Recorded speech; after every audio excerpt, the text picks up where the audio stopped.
Greetings and welcome back, everyone. This is Into the Nexus, the podcast all about Heroes of the Storm. I'm Garrett, joined as always by Kyle. How you doing, man? I'm doing good, Garrett. How are you on this fine Thursday afternoon? Frankly, I'm just jealous that your hair was already medium length at the start of this whole quarantine business because I'm so done with hats. Oh, no. Kristen cuts my hair. Oh, never mind then. Yeah. Well, then I'm doubly jealous, I guess. No, we started practicing a long while ago, because you're playing some horse, some basketball, and then you're trading out the kids in the garage. It's just a mental picture I like. And plus, I don't like the hair cutter. Okay. All right. Well, me, I'm a jerk who has trendy haircuts, which means I have to go. Sure. It's maintenance, man. It's like a foreign car. It's like I can't do my own damn oil change. I got to go in all the time. It's a pain. It's a pain. Which is why I buy American and Japanese vehicles. So, yeah, man. That's it. That's about the only way my life has really changed in a meaningful way. Is I'm sick of wearing hats because I have to be on camera all the time, and it is a mess under here. All right. But beyond that, frankly, not too well in the Nexus. I've had a rather terrible week of games, and I just don't know, man. I just don't know. It's fascinating to me because of all of my time in Heroes of the Storm, there has never been a week where I felt more unique in my drafts. Things are off the cuff, cool picks. I played a Vala double support this week. I played a Kairazim solo support. Just like the whole roster is wide open. Oh, and okay. Drafting has never been so cool. All right, so your games are actually exactly like mine. It just sounds like you're winning and I am losing. And so you are positive and I am negative. Drafts have made 0 sense. I have had nothing even resembling a plan like going into games because it's just weird. I've got people like slamming Novas and Asmodans, and suddenly everyone wants the solo lane. So my roster of solo lane heroes is worthless at the moment. I've gotten stuck on Mage a lot this week because no one wants to burst damage suddenly. What? Yeah. Weird. Suddenly I'm like, I guess I have to Kael'thas or Jaina because no one else wants to, which I haven't had to do in a while. It's strange. So my only win this week, Kyle, I've gotten one win this week. It's on Jaina. That's how my week's going. It's fascinating. It makes sense that High Middle Diamond is a more creative place right now because all the heroes are free to play, which means that every single Smurf is open rather than restricted like it was previously. Like I had an Asmodan this week. And we were like, oh, Asmodee Johanna. He's like, yeah, let's do it. And I got him stacked, and he was full stacked. So that at level 20, he got to take the bonus talent. And we're all like doing a double rotate, and people are super informed. Like the game has never felt better, but I absolutely can see how you even go down to Plat plus the tilt of Plat, and things are going to be complete madness. I can only imagine what gold, silver, and bronze look like. The thing that's really, really tilting me this week is I've lost multiple games where we got first keep, and 2 of the games we got all 3 keeps and still lost the game. Oh, yeah. So like just poor decision making, bad fights being picked. Yeah. One of those was against the Kel'Thuzad comp, and they just got their one combo off, and that's all that mattered. So I'm not thinking too heavily about that one. But the other one, I can't even tell you where it went wrong. I'm just seeing a lot of things that are throwing me, and I'm too busy trying to pilot heroes that I am not practiced on, because the draft is so wonky. I'm having to just constantly fill. Oh, you know what? I'm lying to you, dude. I had one other win this week. Okay. Guess what hero? Sonya. A Nubarak. Oh, he's doing pretty good. Yeah. I Nubaraked into, I don't know, Mal'Ganis was their front line, which was wonderful. It was so nice just getting to turn off the Mal'Ganis. But they had a lot of damage, but it didn't matter. There's some, they ended up going Zul'jin, which was scary, but they also went to Kael'thas, so I got to just ignore half the damage that was coming in from the team essentially. But yeah, it's just very strange. So my game awareness is being currently hampered by the fact that I'm just trying to like do my role on my hero correctly because I'm not getting to play heroes that are well practiced. Which is similar to mine, but the draft is having such a cool impact. I also played a Nubarak this week, and it was fabulous, and it was well informed. It was versus a Lunara Mephisto, so it was lots of, buzzy damage and ignoring the all that damage for spam and sweet shields and all that sort of stuff. So, how do we solve that for the greater populace? Is it an effect of the free heroes until April 13th now? So it has been extended. By the way, this show is going to have a sort of returning player guide in our strategy section. So if you're coming back to the game, we're going to go a little in depth with the things you may have missed, as well as what XP orbs are doing and how our lanes have shaken up since you may have joined us maybe around HGC cancel or even Kira release. Yeah, which will be a little bit later on in the show if you're curious about it. So yeah, we'll get into that. Yeah, because we've gotten quite a few questions on that subject. So, you on the flip side of kind of a similar experience, like how's it going for you? Are you finding yourself on picks that you are unpracticed with? Absolutely. Yeah. Okay. Yeah. There's a lot of fill-in. I very rarely am I tank main right now. Sometimes that Malfurion comes out. Sometimes we need something more aggressive. Like, I'm just so damn proud of it, man. I don't feel like I've gotten to play Kairazim since Kael'thas was in every game ever. And because, you got to stand close to people and they put living bombs on you. And it's a bit of a problem trying to heal as Kairazim. But there was this amazing game where I ended up with a Mephisto Li Ming backline, a Diablo Imperius frontline with a Zul'jin and Deathwing on the enemy side. An Earth ally gives 50 armor against physical to stop the Zul'jin, and I had 7-sided strike for the Deathwing, and it just plugged in so perfectly. And that's where I've been filling with things like Imperius. And it's a very cool time. And I wish all people could be experiencing this cool time. At the same time, there's still games that end where people are like, oh, Smurfs, ruining the game. Well, you're kind of in the top echelon. You're not, Smurfs don't really matter in time. I mean, what are you doing complaining about Smurfs? They're almost there anyway. Like, yes, every once in a while you get like a Grandmaster Zeratul who has no business like existing in this universe. It's just anime power levels at that point. It's all made up. And there's nothing, you can't blame the game because what's it going to do? It doesn't know. It has no idea. It's just trying to make another season. Yeah. I mean, the kind of, I wouldn't say positivity, but like lack of outward negativity that I think we touched on last week, or maybe it was 2 weeks ago. I don't know. But that I'm still seeing that. I'm not really seeing much in the way of salt or tilt. Obviously a little bit of it, but to me it feels noticeably less than I was experiencing a couple of weeks ago. So that's good, which I'm still rather enjoying it. People are kind of shutting up and playing the game even when things are going wrong, which is frankly nice. I don't need a heaping of all caps yelling on top of my losses right now. So yeah, I think most people are playing the game because they want to play the game. There are other options in the world. People have their Animal Crossings and their Doom. Like, we're not in a gaming drought that has left Heroes players grumpy that they're stuck playing Heroes. I've got one more thing I'm really happy about right now. Deathwing's getting through once in a while. And I really like playing Deathwing. In fact, I'm really happy we've moved away from Destroyer anti-melee world, which was always kind of the thing with the Incinerate build, is people need to be touching you all the time for you to actually get value. So it had a draftable place. It was just a little overtuned.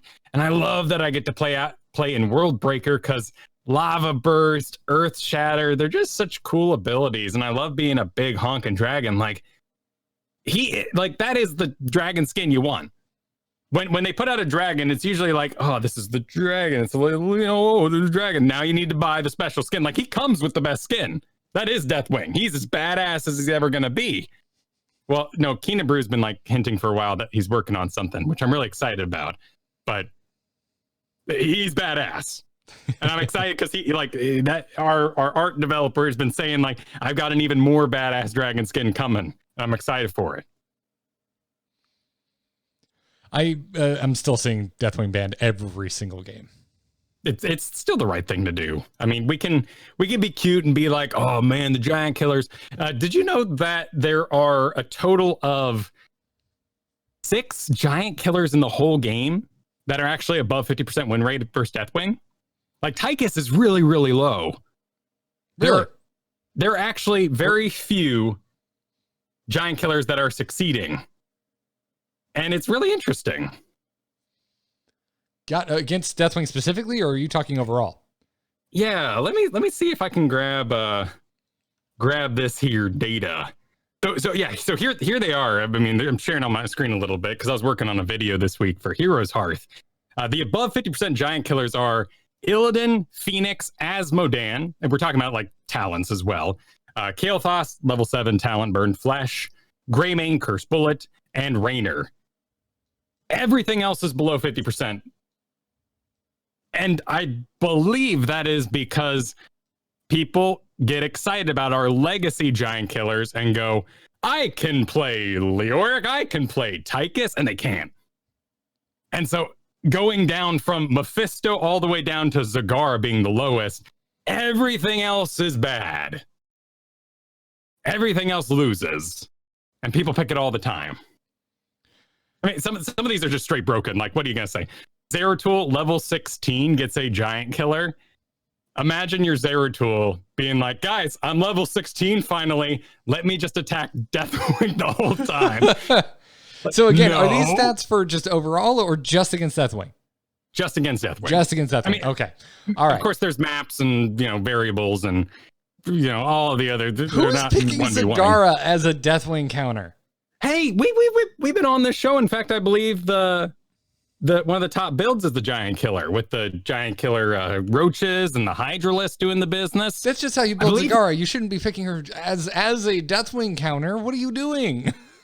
Well, I remember too, I'm also making a video for the internet here, so we have to be careful because if I don't include something, people are going to be like, well, what about X? I mean, Cassie is not on this list because she gets a giant killer only against CC'd heroes, and you can't CC Deathwing. So I tried to account for as much as possible. Okay, all right. Gotcha. So go back to who's actually successful against Deathwing with giant killer, if you can. All right. I want to take a look at this again. We need to actually read off the heroes for the audio audience. Okay. Yeah. So Illidan, Illidan, Phoenix, Asmodan, Kael'thas, Greymane, and Raynor. Yes. We're all outside of like maybe Greymane here, and of course Kael'thas level 7, who has a requirement that you have to hit 2 heroes to even pull it off. All of them are pretty late game. Phoenix's giant killer is just phenomenal. Oh my god, I hate that thing. And of course, Raynor going to be poking, but it's going to be late game. And same with Illidan. I think Illidan's... And there's an additional layer to this. No. That these heroes come from multiple angles. I mean, Deathwing is lumbering, and it's an aspect of him. I wish he had aspect, LOL. It's part of his kit, and I understand that his power is hidden behind his clunk, and that is perfectly fine for a giant dragon.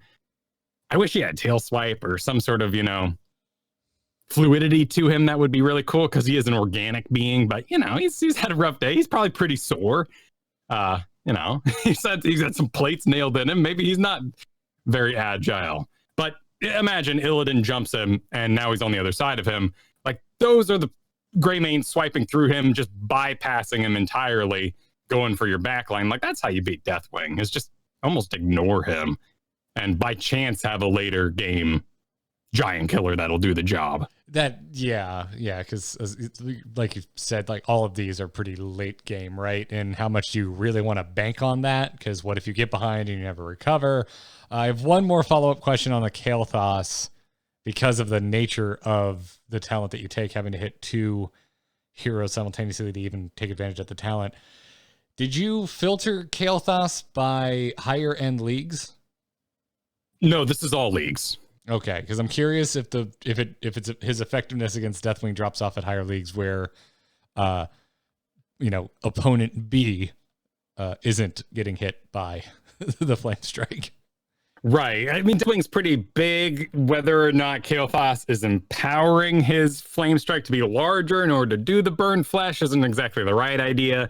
What you want to do in most normal situations is land a sweet piercing gravity lapse, have people stuck together, and then burn flesh them. But I've seen a lot of empowered Flame Strikes this week in all leagues, just because I think people are, as you said, kind of having to fill some mage.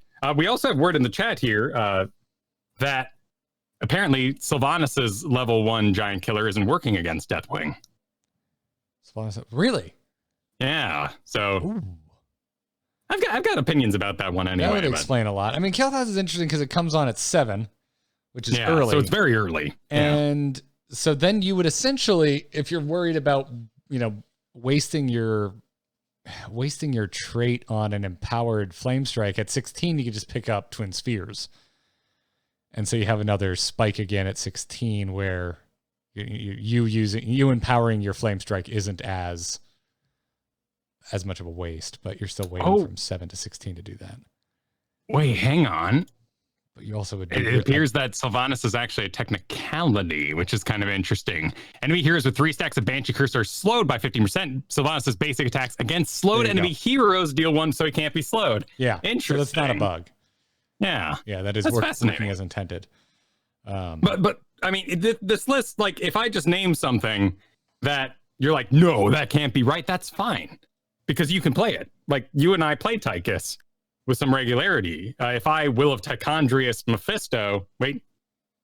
Mal'Ganis, I'm assuming I'm going to have a better win rate because I play a lot of Mal'Ganis, and Imperious is my favorite on this whole list. Like, hands down, Burn the Impure is awesome.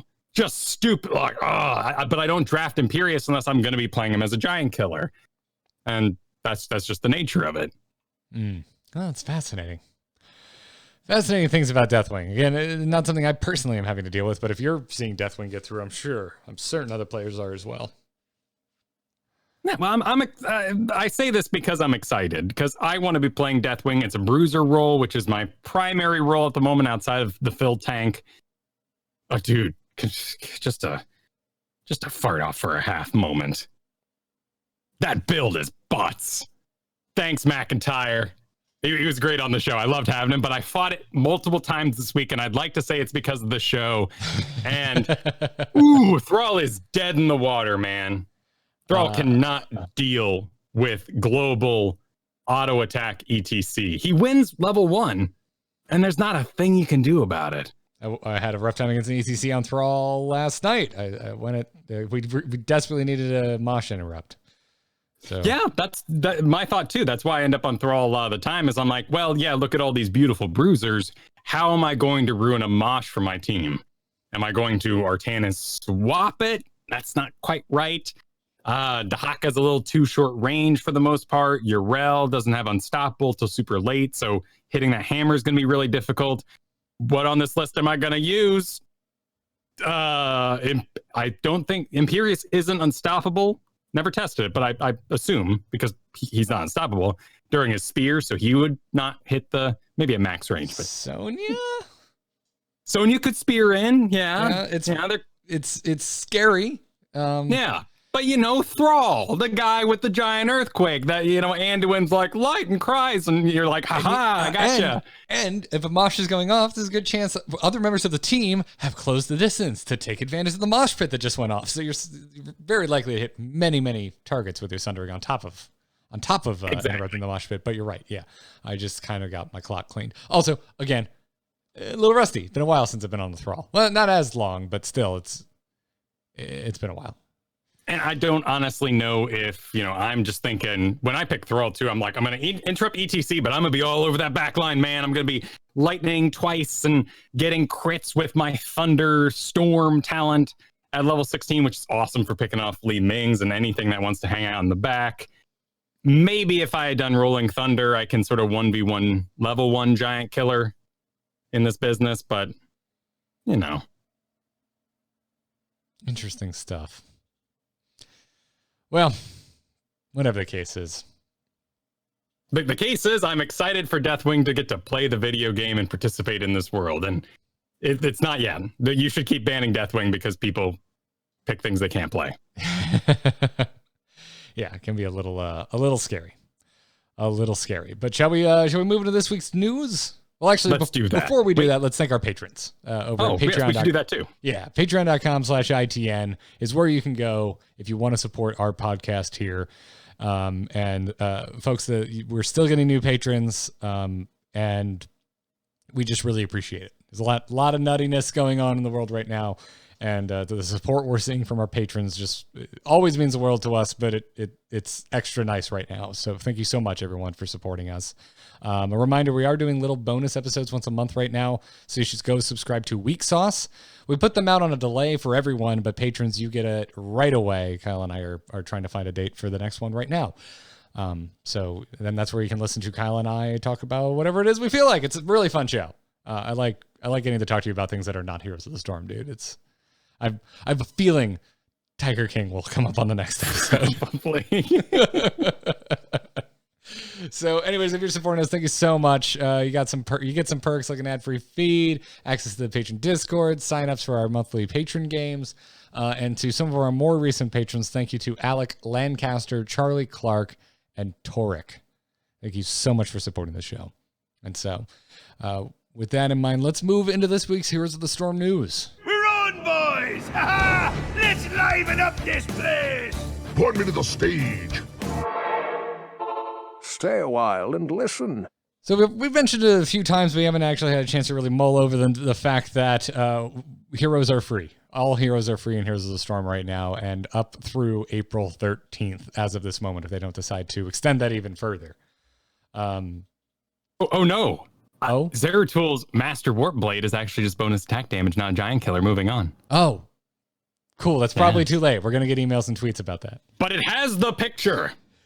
Has the old Giant Killer picture, so I stay. Well, not the oldest Giant Killer, but still bonus attack damage. So anyway, moving on. It's an old one. It's an old one. Yeah. But we got an email a while ago that we kept meaning to put into the show, and it fits into this, so we might as well read it. So Dechi wrote in and said, I was listening to a recent discussion about hero costs and adjustments that could be made, but I found myself arguing with a podcast about something I have felt passionately about for the past 3 years. Why aren't all the heroes free? I can't tell you the amount of times I've tried to get friends into this game by saying you can play a rogue just like in WoW, or look at all the badass Diablo heroes that you can play, but it never happens because they would have to buy them. I know for myself, whenever a new skin comes out, I rip my wallet open and buy everything that piques my interest. Why wouldn't this be a sustainable business model? Could you imagine having to pay for each hero in Overwatch? Dota, League of Legends made it work. Why do we still have a monetary barrier to entry in this game? Love everything you guys do. The new Hotslogs website is great. Thanks, Techi. There's a lot of work into it. We've got our backup server running now. It's wonderful, and it's way less scary. So I'm not sure on the language here, but it's worth saying that League of Legends is a purchase the hero business over there. In fact, it'll take you $611 if you want to just throw down the money and get every hero at once. Yeah, it's very similar to this, isn't it? Right. This is the model that they chose. They looked at League of Legends. They said, this is the success. We are going to follow that model. Dota's model's freaking wild. It is literally a Wild West. You have independent creators making the skins, and the prices are high. I mean, something like, of course, because it is more wide open, there is more activity and more range than what the company can provide. Like, for instance, you can have Rick and Morty cast your game as an announcer. You can get the Darkest Dungeon announcer and plug him in there. And that's not a mod. That's like available in the store. But if you're looking for a full-blown skin, you're looking at about $34, $35 on average. Yeah, which is kind of nutty, which frankly, I will say, I really like the Dota model. I like it a lot. And I think the openness of the way that people can create new content for the game and sell it and get a cut of it is really freaking cool. And it essentially, you just have an aftermarket. You have an aftermarket for a video game, and that is very neat and, lends itself to something that's just constantly getting updated and having new things that, you might be interested in buying.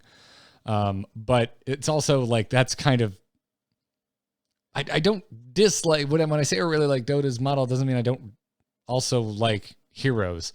That being said, I still really hate the gem system and wish they would kill it with fire at this point. I much preferred Heroes' original system of just buying things with actual dollar values. I mean, you can't blame. You know, when you ever watch Shrek? Yes, in 2002, and not okay. Since. Well, that's fine. That's fine. Kung Pao, every comedy movie ever, for like 3 years, did the jump camera kick twist. And like Shrek is a decent, kind of timeless for the most part movie. I watched it recently. And it's almost like you have a kid. I know, right? Yeah. And so that part comes up and you just go, why? Why would you date your movie like this? And that's how I feel about gems. It's fine. It is a time and place of 2017, 2016, when people didn't know what the heck a mobile game was, but it was making all the money and we had to figure out how to do it. I wish we were more fluid about that. We could walk it back. We could change it, but we made our bed. Yeah. Yeah. I don't know. At this point, I'm kind of in Dechi's boat here. I'm just like, just keep them free. Why not? Just let us go nuts. It definitely wouldn't help the Smurf problem, but no, but that's gonna happen. I mean, Smurfs have found a way without all the heroes being free. Right.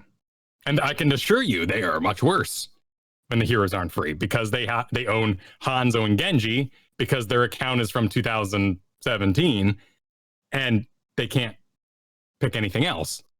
And that's not a very universal roster now, is it? No, it's not. Even though I'm seeing a lot of both of them right now, but that's neither here nor there. I mean, what do you think, dude? Like, just like you, Kyle Fergusson, as a human being, do you think just keeping them free would work, or could? I like I enjoy all the heroes free, of course, because I am an explorer. When I enter a new game, I immediately grab onto as many things as possible, want to figure out as many heroes as possible. And at the same time, I'm also a project-based guy. I really enjoy saying, doing lots of research. This is my game. I'm going to play this for 2 hours a night, and I'm going to beat it. So the gold, the free-to-playness of the game was perfect for me. I loved it when the game first came out. I planned ahead. I had little notes and scraps, and I was like, yeah, okay, I'm going to get this, and then I'm going to pick up this, and I'll open my wallet for Infested Tychus, but that's the one. Like, I'm budgeting myself more for fun. It's the same reason I don't buy card packs in any card game I play, because the second I make a deck I like that has everything I ever want, I'm bored. I'm done. I'm bored. There's no challenge. It's the perfect deck. Yeah, but the challenge in this game is like to learn how to play the hero. Right. And, start to level it up and get skins for it and start to show off. And we got into the discussion about price, and like, that's still where my focus is like, it's like, can we meet in the middle somewhere? Because I do think just overall prices are still a little expensive in Heroes of the Storm is in my opinion, where it comes down to. I don't know what things cost in League of Legends, so I can't speak to it. But I've been playing my damn racing games again, Kyle, and I can buy cars for money in some of these games, and like I can get like 7 cars for like $7 in Forza, as opposed to one hero for 10. Or one hero for more gems that I am forced to buy than I need to buy the hero. Well, that's where the messiness comes in. I don't think hero skins are priced correctly for the always free model. They should be more expensive, particularly because they're done only in-house. We do have a gold problem, which we addressed on a previous show, that certain heroes are lower priced when maybe they shouldn't be, if we're talking about difficulty or entry. And many heroes are way too overpriced in terms of the free-to-play currency when we have to fill out drafts. And that's what we're encouraging people to work towards by playing lots of quick match. So that, we just named 3 different avenues that are all butting heads. The price of skins doesn't match a world without gems. The price of heroes with real money is very fine. Like that is those are good prices compared to League of Legends and whatnot. But when we work in the gem system and the gold system, now those prices are weird. So it's messy. We could really use a 3.0ifying of the store. I have no doubt that we are getting that at some point because hero progression has been on the table since 2018 summer was when we were supposed to get that huge update. And that's been delayed and delayed. And I can only assume it's because when they sit down and look at, well, what are we giving per layer? Do we really want to give away loot boxes? Are we giving the right amount of gold? Should we give shards instead? You can now buy shards with gold. They probably looked at their system and said, this is a house of cards.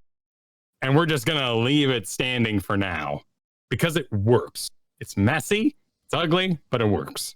Yeah, I think saying 3.0 is like, it elicits pretty strong revamp images, at least in my mind. It's like, we just need a story revamp.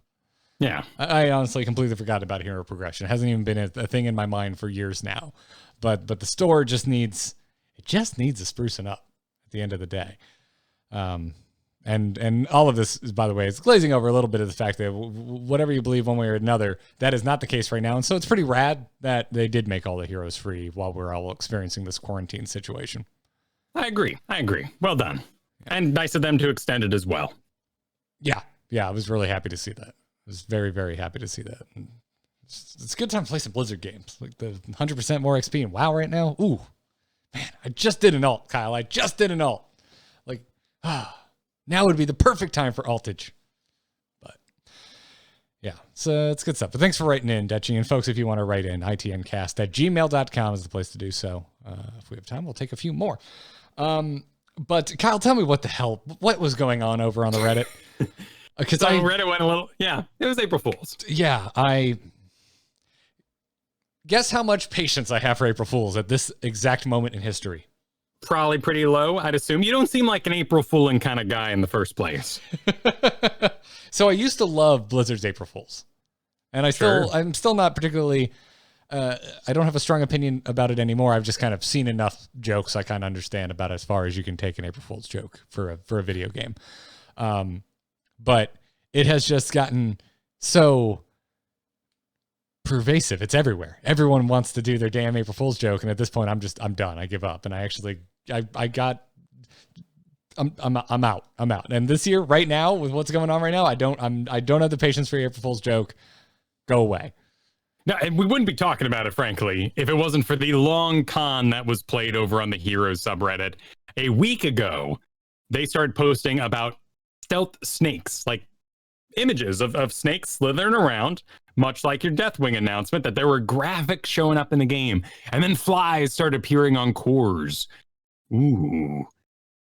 Which might suggest some sort of snaky business going on, maybe a Lady Vosh, but also snakes and flies and Belial, which led to Belial, and then it was a big lie because it was Belial. So I was sad because I wanted to see another in-game announcement. I hope we get another one for the next hero because I thought it was so cool we did that for Deathwing.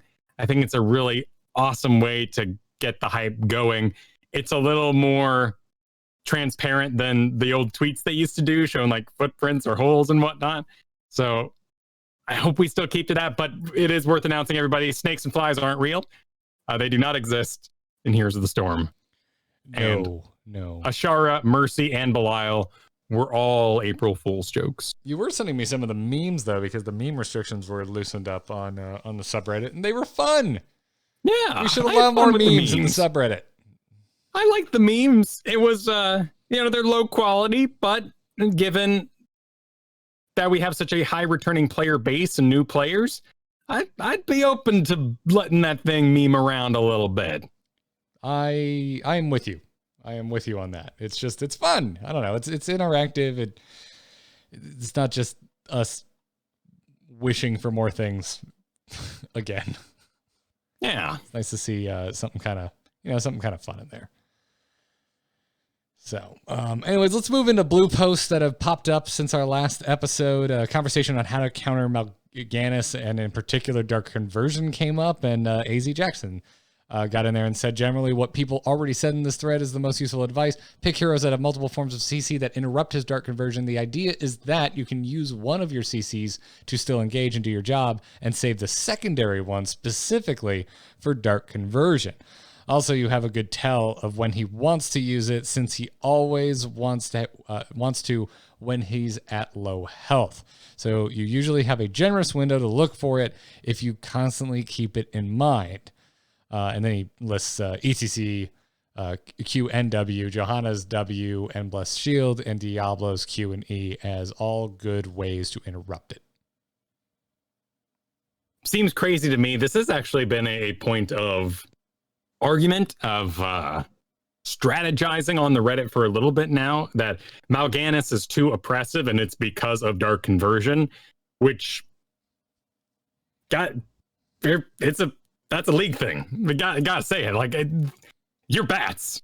Mal'Ganis is bats. You are carrion swarming because dark conversion is way too easy to interrupt, because any push, any daze will cancel it, and you are already hanging out at low health. Granted, you're hanging out with low health with 50% armor, maybe with some healing and tickling on you, but maybe they're asleep, and that you can absolutely land it in that case. But for the most part, it's really, really hard to do. Dark conversion is very fun, though. So it is interesting that I've kind of come back around on it. I even picked it a couple times this week just because this conversation was happening. Yeah, and it's not like, Mal'Ganis has been on a little bit of a rise lately in win rates, but he hasn't been on a complete tear. And I haven't actually looked at a bit. So give me a moment here, Kyle. I'm going to tack a few weeks on. Yeah. See what's been happening the last 3 weeks on old Mal'Gani here. And yeah, dark conversion, Carrion Swarm still picked more and still has a higher win rate in general. Not that dark conversions is like dumpster tier or anything. So that's interesting. It's very easy to mispick. Yeah. Okay. Yeah. It's a 3/4 of a second channel. So that doesn't sound like much, but in the game of Heroes of the Storm, that's a sizable window that you can act on. Right. And as AZ Jackson points out here, there is that very large tell when Mal'Ganis is hanging around with that low of health rather than hitting a well or, really, really getting himself back. The W is hard to use. That is after 1 second. Ooh, yes. So W on Johanna has a 1 second cast time. And I use this against Johanna's because that's hard to do. Blessed Shield, though, people say rip it because it flies. It's immediate. Yes. Yeah. That's instant. Yeah. Condemn is pretty rough to try and get that to work, right? You basically have to perfectly anticipate it. Like Jackson speaking of here, with is he low health? Probably going to do it, but is he going to do it at that within 1 second? Will he be in the middle of his 3/4 of a second channel? Is the assumption you are now having to make as Johanna if you're trying to catch this with a condemn. So hit me with some stats for Diablo, because I'm curious. I have a favorite build in the world. You want the dibbles, huh? I want to see the dibbles. Let's go up here, find ourselves a dibbles. People at home are curious what I'm using them on hot slogs. Go figure. Okay, so what are you looking at? All right. So I love Feast on Fear, and this is whenever you stun an enemy here with Shadow Charge or Overpower, you heal yourself for 12% of maximum health over 3 seconds. So there is a world where you can play games with the enemy's mind and take the level 16 overpowering Nightmare. I'm reading these off of Hero's Heart that says Nightmate. It just made me laugh. That's fine. I misspell a lot in my life. You gain 2 additional charges of Overpower. So there's some really cute play where you can basically make people think that you're out of health, or in this case, out of stuns, and you've got 2 charges, 3 charges, 2 additional charges, each of which is going to heal you for 12% of your max health. Oh, that is... I hesitate to use the term cute because we usually use that term to state that something sounds really interesting and is probably not all that effective. No, that's not true at all. You can be cute and very effective, like Donya, when she's the #1 problem in the world. Like anytime I fight Sonya, they're always running from behind. And I applaud them. I have no idea how they got there. You're pushing in on a build, and here comes Sonya from like your side of the map, halfway down, just trucking at you, and you know your backline's dead, and there's not the new Brack's already engaged. Now no one's looking at Sonya. Zool is gonna mess up his bones because she's gonna dodge it and heal anyway, and she's just coming for it. But yes, my Diablo build, not into Mal'Ganis, because you charge, you're not unstoppable. Sometimes you go to sleep and sort of bump heads and you're in a bad position. But Feast on Fear, Diabolic Momentum at 7. Every time you auto attack, reduce the cooldown of basic abilities by 1.5, and then into Overpowering Nightmare later on. I use this against Johanna because she deals such little damage. You just farm souls on her with your level 4 Life Leech talent. Nice.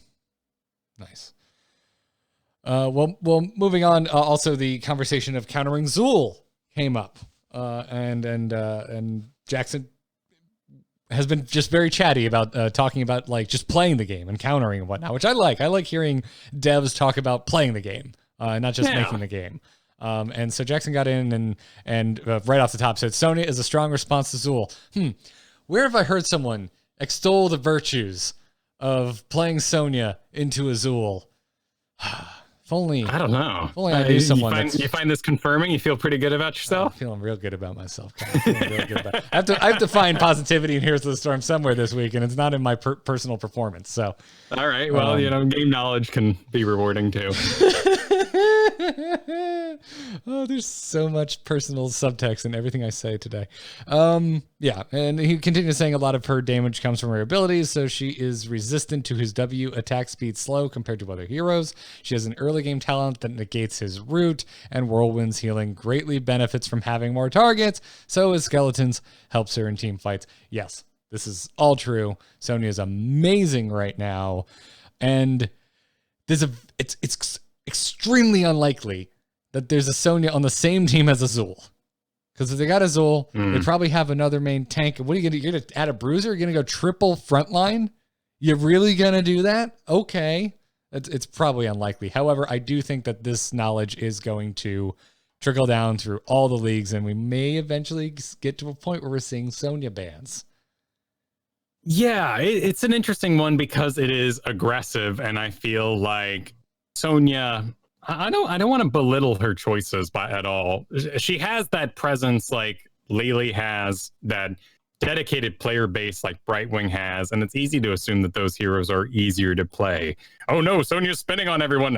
Difficult tactical choices. No, but have you ever, like, if you're like me and you don't play Sonya, try to aim a spear once in a while. I'm actually impressed. That thing is very thin. Have you played with me? I miss it. I would consider myself like a main Sonya player, and I still miss my spear. So, it's tough to do, and it's a huge part of getting engaged, getting your Fury going, and actually having a good time out there. I do like that we're highlighting her as a counter to Zool because he is everywhere. We did not get a balance patch this week, which makes me assume that maybe some sort of data is needing to be gathered. Maybe the counter play doesn't exist. Also, we're still banning Deathwing. There's no problem just banning Zool. If anything, the crazy thing about Zool is a lot like our Thrall discussion earlier. He has a CC, like a actual kind of pure CC that is very easy to cast. And when you're looking to build a team, making sure you have enough CC to actually win the video game is a pretty darn good idea. And he also brings lane clear and now team fight. I had a sweet moment yesterday where I got to 1v5. Well, I didn't win, but they tried so hard to kill me for so long that my whole team showed up because I was blue building, and it felt really nice. The only other person in the bruiser category that I'd say, like, well, here's a counter is Yrel. And that's hard to play. And you got to get to level 4, which isn't the worst thing on earth, but Hand of Freedom, 20-second cooldown, remove your own roots and slows, give yourself movement speed. She's just not everyone's bag. I'm curious what in the world would move us towards everyone who can solo lane knows how to play Yrel world. Have you've tried her, right? Like you bought her, you saw her, what's your feelings on Yrel? I am actually not too sure that I own her. I played her on the PTR and I hate her kit. Okay. I really, really don't like it. It's lumbering. It feels nothing like a Ret Paladin, as someone who plays a Ret Paladin in World of Warcraft. I could. So you know how you're a priest, Kyle, and you had very strong opinions about Anduin? Yeah. Positive opinions, but strong. That's how I feel about Yrel. She is # not my paladin. A Ret Paladin, huh? I mean, is that more like damage Uther? Where do you get that satisfaction? I get my satisfaction from Uther just because I just like his kid. It doesn't matter. I don't like healing, so it's so alien to me. It's irrelevant. Yrel just like I agree with chat room. Yrel feels clunky to me, in a way that is unsatisfying. I don't play a lot of Blaze, but Blaze's clunk feels satisfying. There's something about being a giant heavy mech and the way he moves and all that just kind of makes sense to me. She feels like playing, dude. Feels like playing King DDD in freaking Smash Brothers. Like the big charge up with the stupid mallet. That's all I can think of, and I hate that character. Okay, is there a technicality that you can't be like a proportionally sized to make it a mech? Is it a power suit? We were starting to get a little too much into aesthetic here, but really, just I don't know. At the end of the day, man, there's just. I think you got to be like a third the size of your robot you're in order for it to classify as a mech. Yeah, no, Blaze would be like it's a suit. It's not it's not a mech. Power armor. Yeah, Blaze is the Ironmonger from the end of Iron Man 1. Oh yeah, good movie. That's Blaze. In a cave. So yeah, I really can't. I haven't really touched Yrel since PTR. I mean, I will say that if everyone all of a sudden playing Yrel or they made her somehow simpler, I would likely hipster out, because the whole joy of playing Yrel is people being like, oh, damn, like, you know how to play Yrel? Like, that is weird and obscure, dude. That's really cool. You play violin, like, holy crap. And then they get all excited, and then you're doing cool stuff on the battlefield, and they're just like, I have no idea how that works. Like, I love seeing Yrel played well. That's awesome. Good job. You magic tricks, you know? How do like we get on magic Yrel? Conventions have to be like the lamest things on the planet. Were you suggesting Yrel as a counter to Zool, or just something that's kind of on the line of Sonya, of like unintentionally difficult to play? Or no, I meant that's actually a good connecting point. But I just meant like Bruiser versus AZ Jackson here highlights Sonya as a Zool counter. And when I look at the other bruisers, I struggle to find other ones that can do it as well as Sonya. And Yrel might be that character, but we're butting heads with her clunk and her popularity there. Okay, gotcha. But we do have a really healthy rock, paper, scissors, because you go Zool, Sonya, Arthas. Arthas probably loses to Zool. I'm not sure of that connection, but Arthas is still winning the lane against Sonya, which is a very healthy place to be. Yeah, and frankly, like the concerns about like the draft and Sonya getting banned and all this stuff, like a lot of there's one big thing you just need to mess up on there, which is let Zool through draft in the first place, right? Right. So if you get into that, that would mean that they have first pick, which means you get 2 picks after their first pick, so they got Zool, so you should just pick up Sonya right then and there. Why are you even letting it go through the ban phase? So you should have all the chances in the world to counter draft Sonya into Zool. Bet you Deathwing would do okay, too. Yeah. If he got through in that world, in that universe. Yes, you are correct. Although you would, just eating all the scythes. Double scythe, just scythe. Be a lot of bones. Yeah, but nothing else really matters. You go full scythe build and you get the slow. He doesn't care about that. No. That's just something I haven't. You're talking about 2 of the most banned heroes right now. I have not seen that come up in my games once. Right, let's throw Garrosh and Ana in there, and we have no idea what this video game is. Abathur, maybe. Depends what the hell what did you ban? What were you? What are you afraid of? Yep. Yeah. Exactly. What did you ban? Well. Oh, that's great. Well, all right, cool. Before we get to today's strategy segment, we have a sponsor to thank for today's episode, and it is HelloFresh. They are back sponsoring this episode of Into the Nexus. You should go check them out over at HelloFresh.com/10Nexus. That's the number 10 Nexus, and also use the code 10Nexus.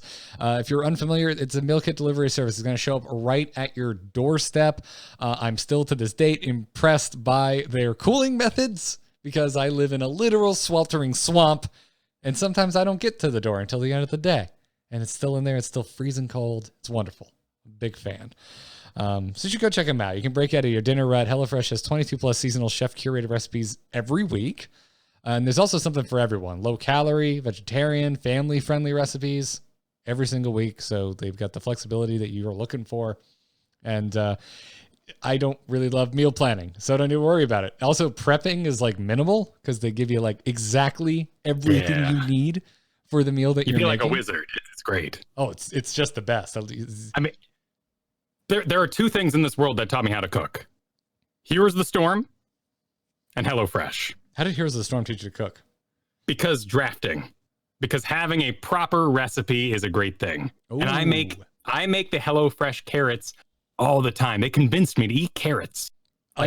We did not plan this. I am on a major carrot kick right now, and it's because HelloFresh sent me Korean bibimbap one night. Yeah, that's the one. Yes, they did the freaking shaved carrots, and now I'm doing like I'm taking a potato peeler to carrots all the time, whether it's HelloFresh or not. Like, I'm obsessed with it now. I can't stop doing it. Which is honestly, there's worse foods to get on a kick for than probably carrots. Yeah. So go check them out. The packaging they use is almost entirely made from recyclable and or already recycled content, and you can add extra meals or lunches to your weekly order. They also have options for sides, desserts. You like garlic bread? You like cookie dough? Ooh, wonderful add-ons. So go check them out. Because on top of all of this, if you go to HelloFresh.com/10Nexus and use the code 10Nexus, you're going to get 10 free meals, including free shipping. That is 10 free meals and free shipping when you go to HelloFresh.com/10Nexus and use the code 10Nexus. That's numerical 10. So 10Nexus. We thank them for their support, and we thank you for checking out HelloFresh. And now, Kyle, let's talk about being a new player in this game. Choose a talent. Choose a talent. Talent? Ah, that seems generous. Don't reveal our plans to our foes. I mean it. Not a word. So Roper wrote in, and Roper's not alone. We've got a few comments from folks who are returning to the game or maybe even be a new player. But Roper says, I'm returning the player to the Nexus after taking quite a long break, and I have a few questions. First, was there or did they ever do an MMR reset, soft reset, or anything of that nature? And the answer is no, but it's not that simple because there is and still exists MMR uncertainty, which can happen if I'm remembering correctly, it's been a while since we talked about this, Kyle, but that can happen at any point during a season, an active season in Storm League. If you go X amount of time without playing games, the game becomes uncertain about your MMR because it starts to assume that maybe you're not as good as you used to be. And so if you come back and you start playing and you now have higher uncertainty attached to your MMR, your wins and losses are going to give you a much larger swing in either direction in that points value. Right. This is some serious divination. These nachos are stacked and every update is stacked on top of the other one. And it's gotten a little mysterious, but in general, the start of a new season or your placements are going to be maximum uncertainty for 10 games is my understanding. 3 of those games are hidden, placement games where they're bouncing you around a little bit. But the more you play, as you reach that 10 number, you will gain, 500 points a game, really be flying around through your leagues. And as it starts to figure out who you are, where you're off to, that number will slowly decrease. And that can happen in the middle of a season now if you haven't played for a long time, because it's assuming you have different skills than you may have had in the past. Either you may have been going and playing similar games and come back and now you're better at this game than you were. Or you may have been, Animal Crossing it up and killing spiders, but they helped nobody. And, you're now... Hey, you're going to be great against Nazebo. Wait, you can't target his spiders. Never mind. Getting rich. Tomb of the Spider Queen. You're great at Tomb of the Spider Queen. Turning in those gems, getting rich. Actually, right. You're killing spiders to up your economy, and then to turn. Yeah, you're done. Yeah, think of the shrine as who's the Doesn't matter. I lost it. Can't remember. Listen, no matter what game you're playing, Doom Eternal, you can now kill Diablo. It all applies. Everything applies to Heroes of the Storm, including cooking. Yes, apparently, as it would turn out. But yeah, so that's if you've already been playing, you probably have already noticed this, because most people, if they play on the regular, are seeing shifts of 200-ish points on wins and losses. So if you're seeing much larger values in either direction, that's that uncertainty kicking into gear.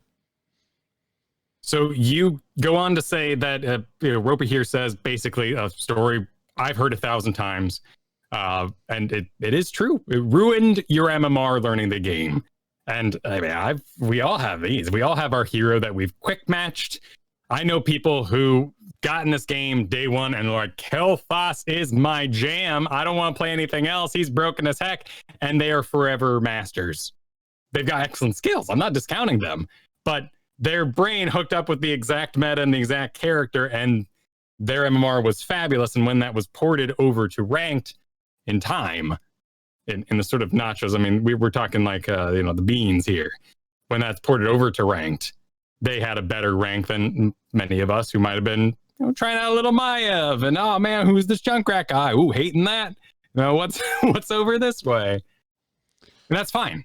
Yeah. That's fine. Don't let that philosophy keep you down. I understand that your game knowledge might be greater than your rank. And when you play with friends, that game knowledge is extremely powerful. Every single rank has its own, as AZ Jackson put, boss to defeat, its own meta, its own play style. Some are very soak heavy, some are very building based, some are win every objective. Depending on where you're at and sort of the culture you find yourself in, you're playing a very different thing to carry. It's not just about how hard you can Vala. Right. I mean, like, there's a point where your skill is so great you could just hard carry, but right. That's what you're seeing with point-to-point GM decision making is so fabulous. Mm-hmm. Right. You win. Yeah. I'm assuming not going to be the case for Roper here. So yeah, it's like to a certain degree you're almost describing MMR hell, and to a certain degree it does exist, but I think the better way to look at it is you got to work for it. Like, you have to just play a lot of games versus, you happen to not play ranked until you just happen to be extremely proficient with a top tier hero at the time and went on an easy climb and got your MMR locked in. It's been proven multiple times. We've seen a lot of streamers, to the chagrin of some other players, do the Smurf bronze, Masters Challenge. But it's just, you essentially just have more work to do as a result. You just have to log more games. You just have to play the game at a certain point. This is something we talk about in Hearthstone all the time. Like, just play games. You will eventually start to climb up. In particular, spam single heroes because you need to learn their intricacies. And yes, it'd be so great if we could all just say, Greymane's the guy. He does it all. He's got lane clear. He can do camps by himself in the early game. Your league might yell at your Greymane because he's off doing camps. We can't guarantee the tilt or the culture of your league. So right. Everything's going to be different. And the meta shifts regularly. Like, obviously Zul would be a great guy right now, but you know what? Zul's probably getting banned. And if Zul isn't getting banned, are your first pick, you're probably not going to get the Zul. So it's just highly contested. So you need to find, because I'm a huge believer in that. In like, find a hero to main. You may call it one trick, and you may think that's a negative connotation. I don't think it is, especially if you're trying to climb, especially if you're newer or been away from the game for a long time. Because eventually playing that one hero will become second nature to you, and you are now open to pay attention to everything else that's going on around you. You are now open to pay attention to the 9 other heroes you were in this game with and the map that you were on. And instead of worrying about your own personal micro, you can now focus on the macro, which is very freeing and I think a really good natural way to learn how to play this game. Yeah, you got to have those high level thoughts, as you say, macro, and then the micro, your control has hopefully sort of autopiloted out at a certain point. I do want to add one more thing. Use HOTS logs, use Heroes Profile, use a pen and paper. You got to track your wins, because climbing, like I do not belong here, I'm going to climb, is about never asking for permission. And that's something in my own life that I'm really I want to make sure I know all the rules and I'm playing by them. I like being a filler and helping out the team. But if you're in a league you don't belong in, you vault forward. You get your auto attack that is empowered out of that vault. And when you explode and die and everyone yells at you, you put a little X on a piece of paper and you say, not this game. But in the other 3 games you just played, that was a win. And you cannot fall to thinking that you are now bad because of that one game and move and go, well, it's not Vala anymore. You stick to it. And that is really hard to do if you're not tracking your stats. Yeah. You need some you need to keep yourself honest. So you need to look at that stuff. I think Rexar is no longer part of my roster, for example. It takes time. Everything, you will reach a point, of course, where you go, wow, I really just don't feel that. Sometimes you're lying to yourself too, though. You have a 60% win rate and it's just 2 bad games in a row where everyone blamed you. And that's not fair to you. No. But then if you are keeping track, you can actually look at that and say, no, screw them. Exactly. Which is fine. Just say it to yourself. Don't be outwardly aggressive. You don't need to whisper anybody. You should just say it to yourself. I do it all the time. Yeah. I'm just like, come on, you insert names here, but I don't type it down. Yeah. Don't type it down. Exactly.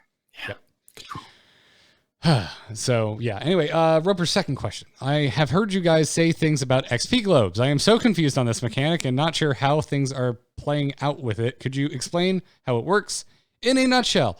Yes, it was something that came in at the end of last year. It's relatively new to Heroes of the Storm, but when you're killing minions in lane, while you're laning, this also goes into the term of soaking. If you're unfamiliar with soaking, you want to be near the minions that are dying so that you can soak the XP that they give off when they die. The change that came in that gave us XP globes is now they literally drop visible small purple XP globes on the ground that you do need to be close enough to, and you need to wait until it has sucked up into your hero to actually secure that XP. It used to be that if you were just roughly half a screen distance or closer to the minion wave, you were soaking that XP. It's slightly less than half a screen. But now you have to actually get close enough to watch that orb go into your hero. If you get a last hit, meaning you do the final damage that actually kills the minion, it doesn't spawn a globe, you just automatically get the XP. If you look, it's very small, you will see a plus XP icon over the dying minion. Certain heroes have unique interactions. Ragnaros Lava Wave does collect XP globes. It's last hitting. Abathur's Symbiote can soak up these orbs when in range. Mirror Images from Samuro and Nova also collect XP orbs, and Misha absorbs those as well. So there's going to be some uniqueness, but for the most part, it's a visual representation of getting your XP and allows for counterplay on the enemy side for them to zone you out, which is what that darn ETC does to me. Yes, that's exactly what happens. And the final cool thing, and I've mentioned this before, but it's worth bearing repeating if you're newer or returning to this game. The cool thing with this XP globes is that if you're not in lane, the minions die anyway from just clashing into the other minion wave. You actually have a small window where you can get into lane and get that XP before it disappears. You never used to be able to do that. So if you see an unattended lane and you see it start to crash into the wall and you're like, oh no, all that XP, you actually have time to get there, providing you're not in bottom lane, you need to get the top lane. But in a lot of cases, you have enough of time to actually ride there on your mount and collect that XP before it just goes to waste. So I think that collect the shiny things. Collect the shiny things. I think that kind of covers all the angles there. And then third, are there lanes now?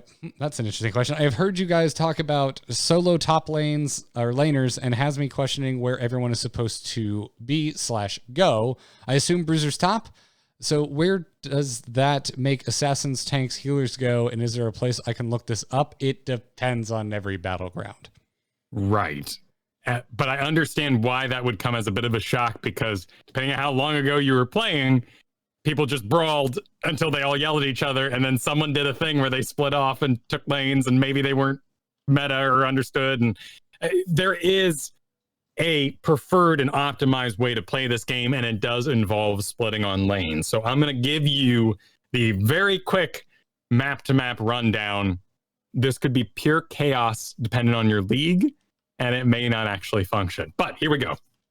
So each map has its own traditional solo lanes, double soaks, 4-man rotations, or 2 solo lanes with 2 roams available in that case. So 2 solo lanes, we're looking at Cursed Hollow, Alterac Pass, Garden of Terror, Warhead Junction.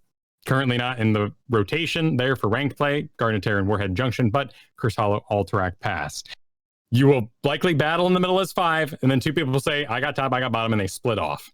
Those 3 are now battling until camps come up where they're either going to relieve a solo laner because they're better at camps, or they're going to go do it as a 2-stack there. Basic idea from their very traditional MOBA. Well, except for the solo. Ignore that last statement. They always solo mid, and then the mids get all mad because people took their gold. Anyway, double soakable. This is where one hero has so much awesome lane clear that they're going to take care of 2 lanes at once, but it's dependent on the map because the lanes will be close enough to actually grab the XP before it disappears, as we just talked about with XP globes. This is maps like Dragonshire, Infernal Shrines, Sky Temple, Tomb of the Spider Queen, Towers of Doom. Tomb of the Spider Queen is really the one that is reinforced here. If you're not double soaking on Tomb of the Spider Queen, something has gone a bit wrong. This is very general knowledge. Your other maps are a lot more selective, and not everyone's going to do a rotation on Dragonshire. This could be one Leoric on Infernal Shrines. Clear in the top, run in mid, clear in the... And that's not right. We would double soak with a 4-stack from mid to bottom. The lanes are close enough that one hero can handle this. Depending on the strategy, it may get odd. Solo lane and a 4-stack. Braxis Holdout, Hanamura, Battlefield of Eternity. There is so much distance between these 2 lanes that one person handles the lane far, far away, and then 4 people battle it out, usually trying to get stacks on their quests. And that's how you would divvy that up. And usually it's a bruiser top, but there's certain heroes that can break that. By the way, we've covered quite a few Zanehyde Battlegrounds guides on this very show over the course of the show's existence. I believe they're all on Heroes Hearth, and a lot of them are quite up to date.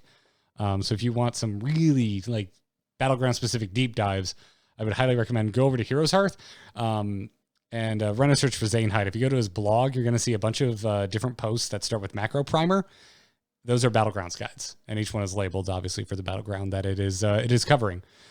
But yeah. And also it's good for you to know this kind of stuff, but don't let it tilt you if you internalize all of the correct lane splits and people are not adhering to them. But yeah, there's it's because not everyone's gonna be adhering to these rules, and they're most likely definitely not going to be doing it in lower leagues. No, it's more important if you know your character can perform a double soak and if it's available to you on that map. A lot of the times, you might double soak Leoric, Dragonshire, top mid, just because they've really been having a time at bot for a very, very long time. And you're thinking to yourself, wow, that's a lot of XP. I can get an advantage over my team. That's where you would use this information. Yeah, and it gets exciting if you're playing. I can tell you, as someone who really likes solo laning, I get stoked when I see an opening for double soaking on a map that I don't traditionally get to double soak on. But understanding all of this is what's going to make your brain go, ooh, I recognize this. This is when I can go kind of cheat a little bit here because I know that it's the type of situation that allows me to do this, that gives me the freedom, that gives me the safety to pull this off. So, hopefully that was a good little mini primer for you there. You got everything right. Yeah. I think even in lower lanes, the double lane maps, everyone more or less knows. Send your laner top, everyone else stack up. Right, and your brain go, Michael, why? Why did we make these choices? And some of it is about map layout.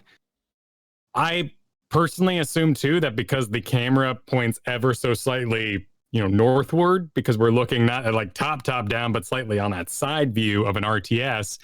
We like being stacked in the bottom lane because ganks will come from the top and it's a lot safer for everybody. The solo lane isolated all the way up there is having a bit of a camera issue in the first place. So let's make sure we're not burdening 4 people with camera issues here.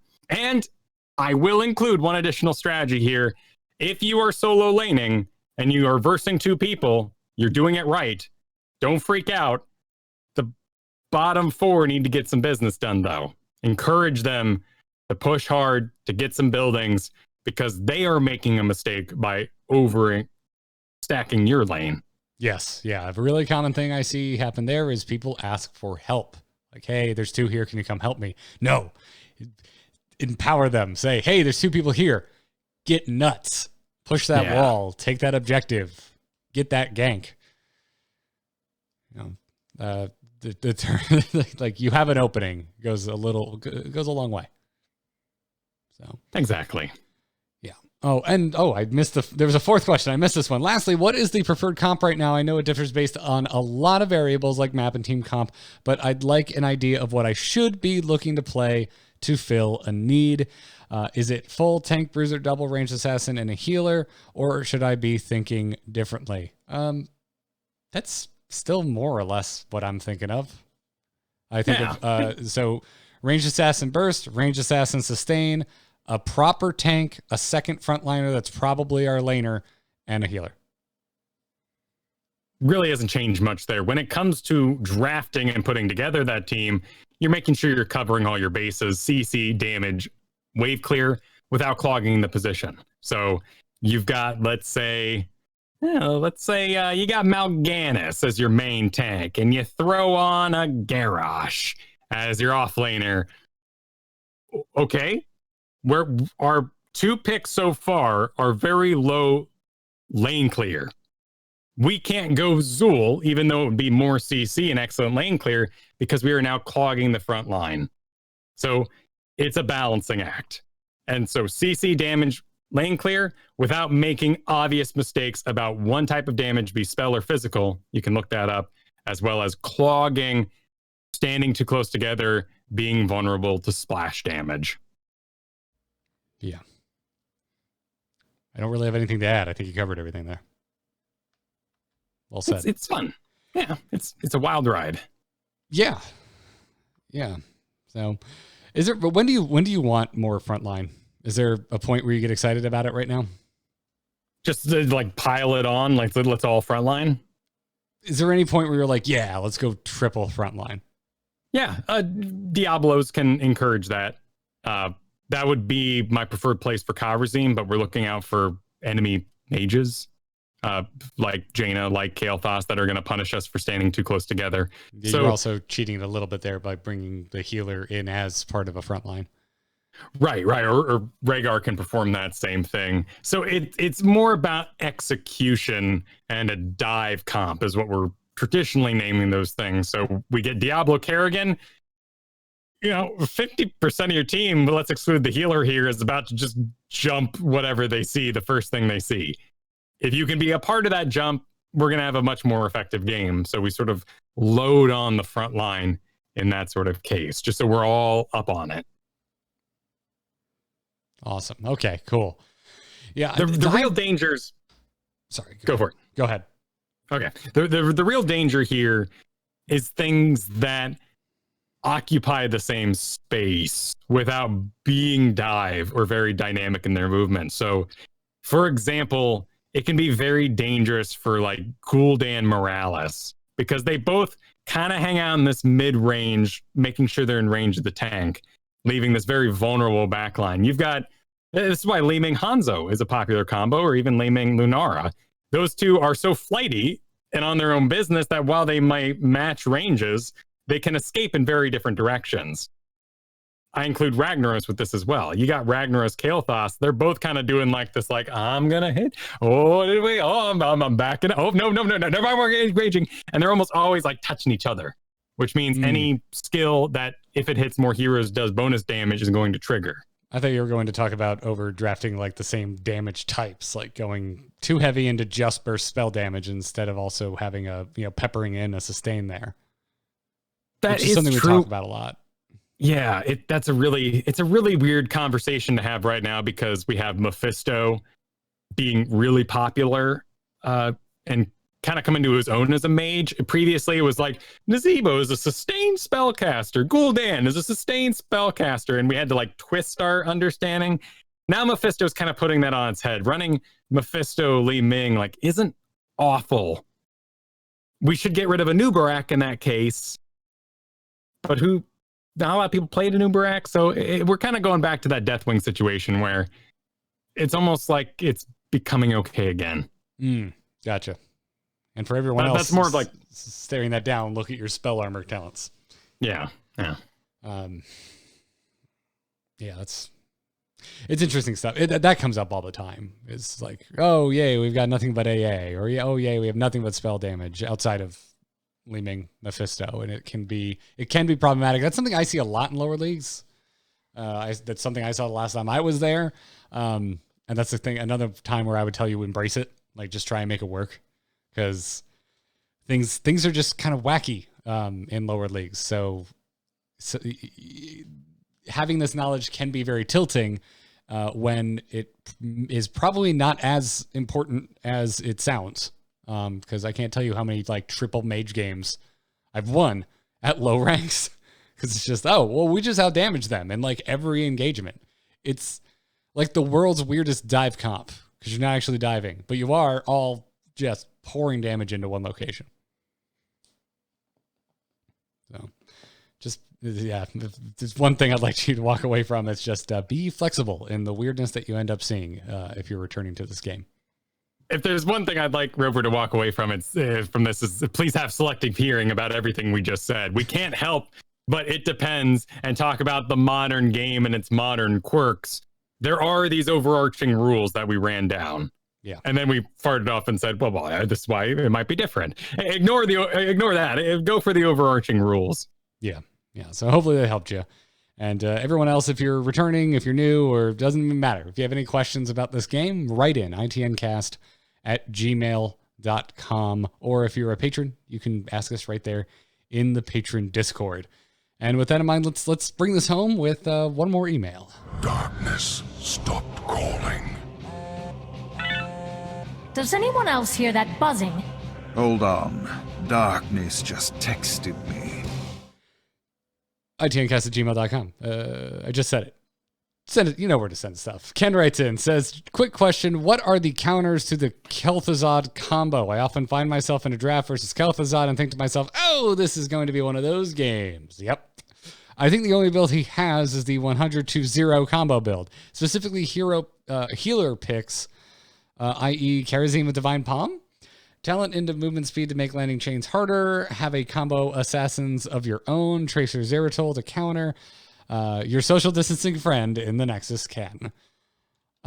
This is a good question that I'm interested in because I'm seeing a lot of Kel'Thuzads again. And I usually just move around a lot more than I normally would when I'm playing against a Kel'Thuzad.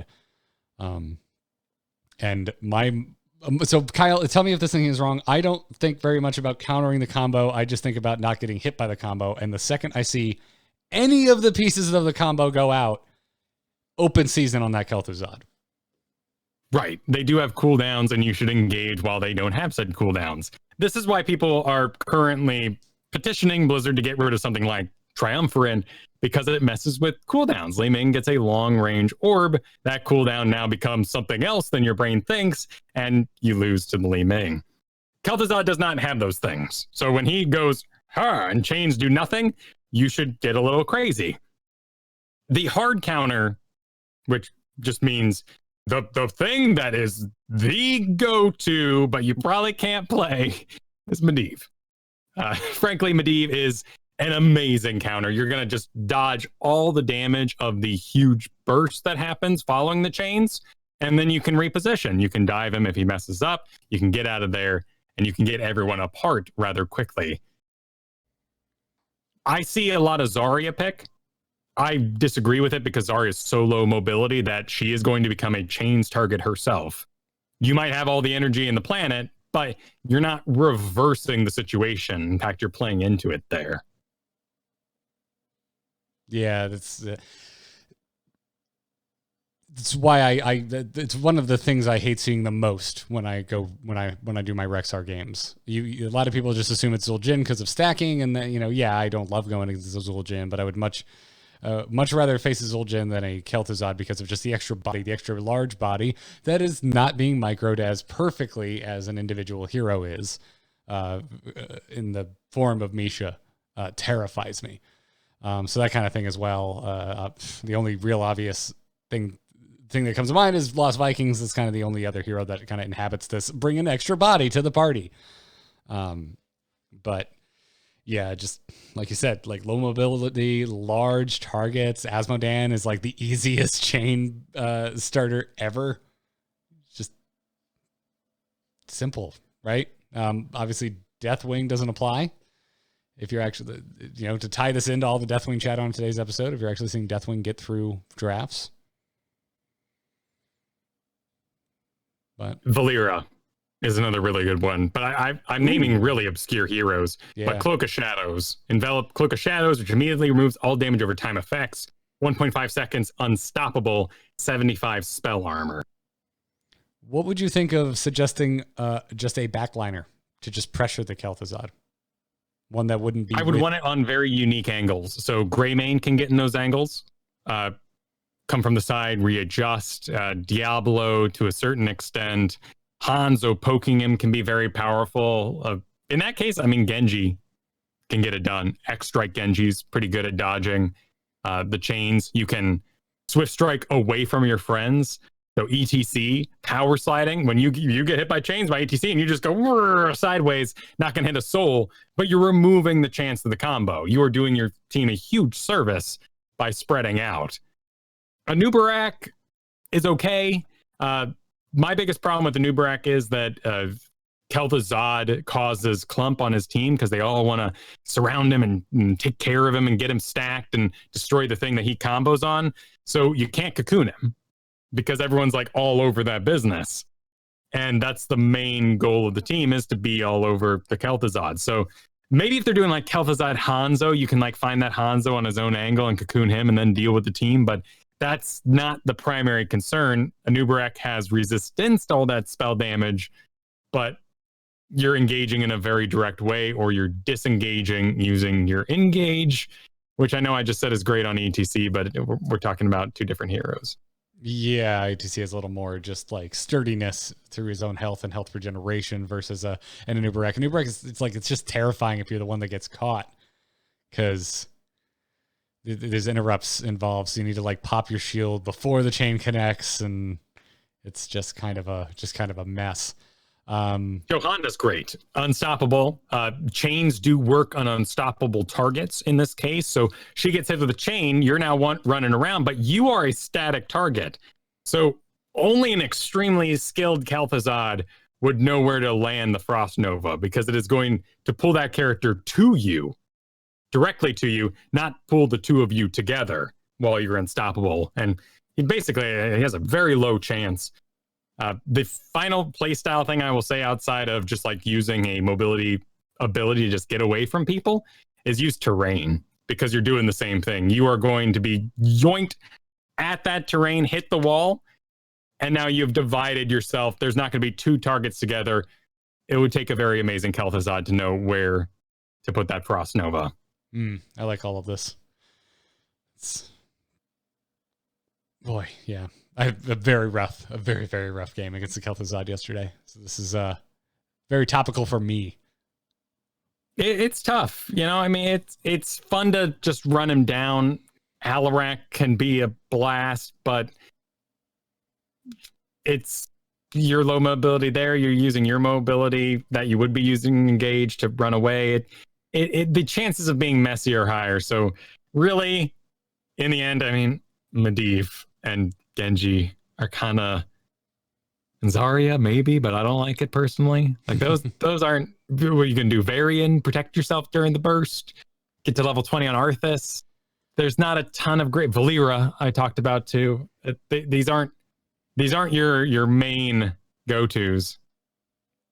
Leoric can ghost away, but oh man, it is not a good time doing Leoric into Kel'Thuzad. Let me tell you, because you're going to do an entomb.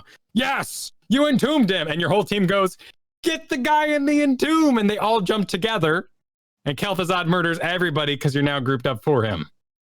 So I don't like that one either. Yeah, it's scary. So I really I think that like the simplest thing is just mobility. Like get on a mobile hero. Like you recommended for me, like you get Lunara. You need to get Lunara into the mix because all your sustained damage is not squirrely. Get something that's squirrely, and so something that can dodge, something that's going to be difficult to hit. Is kind of like the most baseline suggestion I would say. So yeah, I mean, Artanis could do this, right? Like you get hit by a chain and you see the glacier appear and he's walking forward on you, Kel'Thuzad, and you blade dash away so the chain doesn't have the full range to pull you. Just acknowledge whatever ability you have and use terrain to your advantage. That's the kind of thing that Johanna and her Indestructible is interesting too, because a lot of times the enemy team is going to draft stuff to empower the Kel'Thuzad, right? Draft slows or stuns or anything that make it easier for the Kel'Thuzad to hit their combo. But if you're unstoppable on Johanna, suddenly you're moving faster. Like if the Kel'Thuzad was depending on slows or a stun, it's not happening with the Johanna. So it's just like any way you can cheat that way is another consideration as well. So. And if you sniff out the Kel'Thuzad comp, freaking ban the thing. Man, I don't think we've said a single support, so let's throw one on. Kairazim can peace out with a 7-sided strike. And when you say palm, I go, ooh, no. We're now spending a heroic to recover from a heroic that we're doing, and that's 2 targets versus the 1 target we're recovering with a palm. I would much rather Kairazim gets hit, goes in, 7-sided strike, dodges, and then bails on the back end. Brightwing can get it done. You can spell shield. It's not pretty because you can't recover all that health until later levels. Also, you get pretty squirrely with the speed increase on your self pixie dust or going blank heal. Rhaegar when he's wolf form, moving faster, harder to hit. Anna put him to sleep anytime you see him. Just like he's gonna mount and he's gonna be walking at you to get that auto attack slow for the most casual of builds. Yeah. Sleep him. Like Lily moves quicker, but she has to take damage in the first place to proc that moving faster. It's not on her own accord, so I don't love that one as much. Lucio's good about getting around walls. Actually, Don't Lucio. Just Lucio. I mean, he moves so damn quick. His mobility is very high.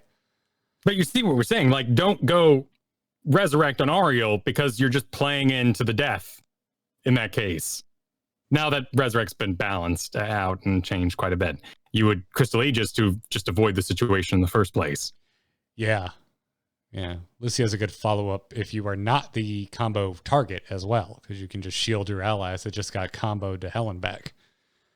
It's a good save on top of being squirrely yourself. So yeah, there's quite a few support options that I think become difficult targets, or as you mentioned, if you go, Divine Palm, like incorrect targets. Yeah, which is good. There are many options. Yeah, I like this. Good question, and one I was curious about myself after having had my butt handed to me by a Kel'Thuzad just yesterday. Yeah, I do not want to be Zul'jin. Zul'jin can even remove slows and roots from himself. It's trouble. Don't want to be Raynor. It's so risky.